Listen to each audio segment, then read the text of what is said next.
Good morning, আমি doctor Manas Kumar, homeopathy doctor of Kolkata. আজ আমি আপনাদের সামনে একটা ভিডিও এনেছি, খুব ভালো ভিডিও বয়স্ক মানুষদের জন্য, যাদের 50, 60, 70 ঊর্ধ্বে উঠে গেছে। তাদের জন্য এই ভিডিওটা ভীষণ উপকারী ভিডিও, দেখতে থাকুন, সকলের কাজে লাগবে। প্রথমত দেখা যায় যে বয়স হয়ে যায় 50, 60, 70-এর উপর, তখন চট করে পড়ে গেলে আঘাত লেগে যায়, ফ্র্যাকচার এসে যায়, বড় বড় অসুখ বিসুখ তাদের সঙ্গে লেগেই থাকে। সবথেকে বেশি হচ্ছে স্মৃতিশক্তির প্রবণতাটা, স্মৃতিশক্তিটা কমে যায়, মেমোরি পাওয়ারটা কমে যায়, চট করে কিছু মনে আসতে পারে না, অ্যালজাইমার রোগ এসে যায়। এইসব নিয়ে আমি কিছু নিয়মকানুন ও খাদ্য সম্বন্ধে আমি একটা ভিডিও বানিয়েছি, দেখতে থাকুন, সকলের খুব উপকার লাগে, বিশেষ করে বয়স্ক মানুষদের জন্য। প্রথমত যখন 50, 60, 70 উপর হয়ে যাচ্ছে, তখন স্মৃতিশক্তির অভাব হয়ে যাচ্ছে। কেমন স্মৃতিশক্তি যেন, আজ একটা কথা মনে করুন, কাল সেটা ভুলে যাচ্ছি। এ ঘরে একটা কথা যিনি মনে করে বাইরে পাশের ঘরে গেলাম, ভুলে গেলাম কী কথা মনে রেখেছি। একজনের সঙ্গে কারোর সঙ্গে দেখা হলো, তার নামটা কিছুতেই মনে আসছে না, নামটা ভুলে যাচ্ছে। এবং ভুল মনটা ভীষণ বেশি এসে যায় আমাদের মনের মধ্যে। এই ভুল মনটা করার জন্য আমরা কিছু খাওয়ার দাওয়ার নিয়ম কানুন এগুলো করেছি। যেমন হচ্ছে, ফার্স্ট হচ্ছে রাত্রিবেলা শুতে যাওয়ার আগে, মানে সকালবেলা রাত্রিবেলা শুতে যাওয়ার আগে 4-6টা আলমন্ড বাদাম বা কাঠবাদাম, 4-6টা কিশমিশ জলে ভিজিয়ে রাখবেন, ভালো করে ধুয়ে। সেটা সকালবেলা খালি পেটে করে খেতে হবে। সেই জল সহ আলমন্ড বাদাম ও কিশমিশটা, ওর সঙ্গে করে 1 গ্লাস জল খাবেন। একটু বেলার দিকে 2টো কিশমিশ, 2টো আখরোট বাদাম, 2টো পেস্তা বাদাম, 2টো 4-6টা বাদাম, 4-6টা কাজু বাদাম, এগুলো একসঙ্গে খাবেন। সকালবেলা খেলে ভালো হয় এগুলো, কারণ এগুলো এতে কী হয়, আমাদের মেমোরিটা সকালবেলা, তার ব্রেন ক্যাপাসিটিটা, ব্রেনটা সকালবেলা খুব সুস্থ থাকে। চট করে তাহলে ব্রেন সুস্থ থাকবে এবং আমাদের স্মৃতিশক্তিটা খুব সুন্দর বেড়ে যাবে, চট করে ভুলে যাওয়ার প্রবণতাটা কমে যাবে। এরপরে যাচ্ছি একটুখানি বেলার দিকে, যখন 10টা থেকে 11:30টার মধ্যে আমাদের সূর্যের তাপে বসতে হবে। সূর্যের তাপেতে ভিটামিন ডি পাওয়া যায়।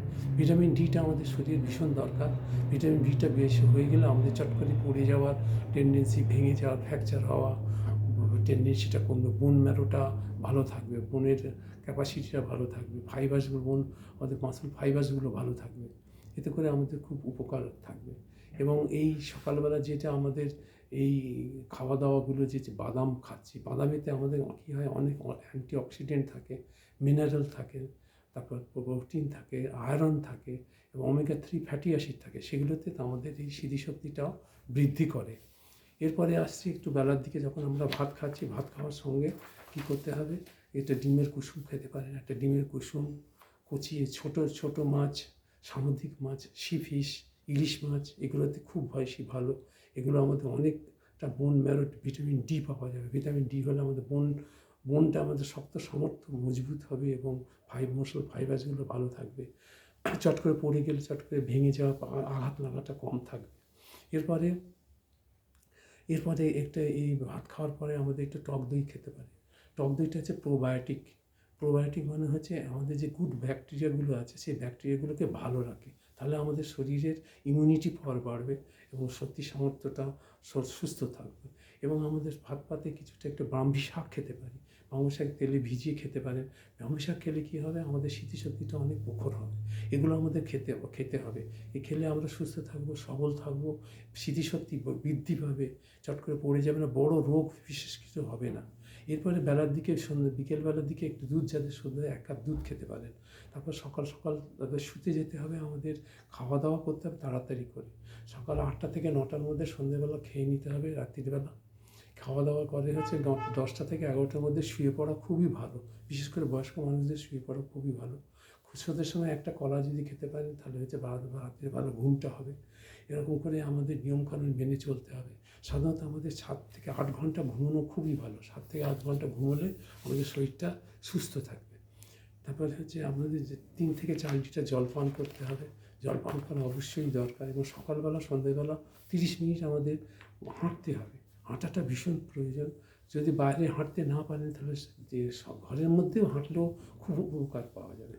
এরপরে আমাদের হচ্ছে নেগেটিভ চিন্তা করা যাবে না, একটা পজিটিভ চিন্তা করতে হবে। তাহলে আমাদের মেমোরি পাওয়ার ঠিক থাকবে, শক্ত থাকবে, শক্তি থাকবে, আমাদের মনটা শক্তিশালী হবে। সেই জন্য করতে হবে। এরপরে হচ্ছে প্রাণায়াম করতে হবে, কিন্তু যোগাসন করা খুবই ভালো। প্রতিদিন একটু যোগাসন করলে খুব ভালো।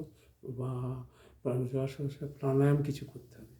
এই হলো, তাহলে হলে আমাদের সকল বয়স্ক মানুষদের সুস্থ থাকা, সবল থাকবেন, সকল ইমিউনিটি পাওয়ার বাড়বে, চট করে পড়ে গেলে হবে না বা ফ্র্যাকচার বা ভাঙবে না, এবং স্মৃতিশক্তি প্রখর হবে, ভুলে যাওয়ার প্রবণতার কম থাকবে, অ্যালজাইমার আমাদের আসবে না। এগুলো সব মিনিমাম কানুন মানতে পারলে আমাদের সকলে সুস্থ হবে। এই হলো আমাদের ভিডিও, বয়স্ক মানুষদের সুস্থ থাকার উপায়।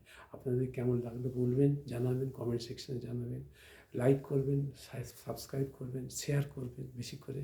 নমস্কার, থ্যাংক ইউ।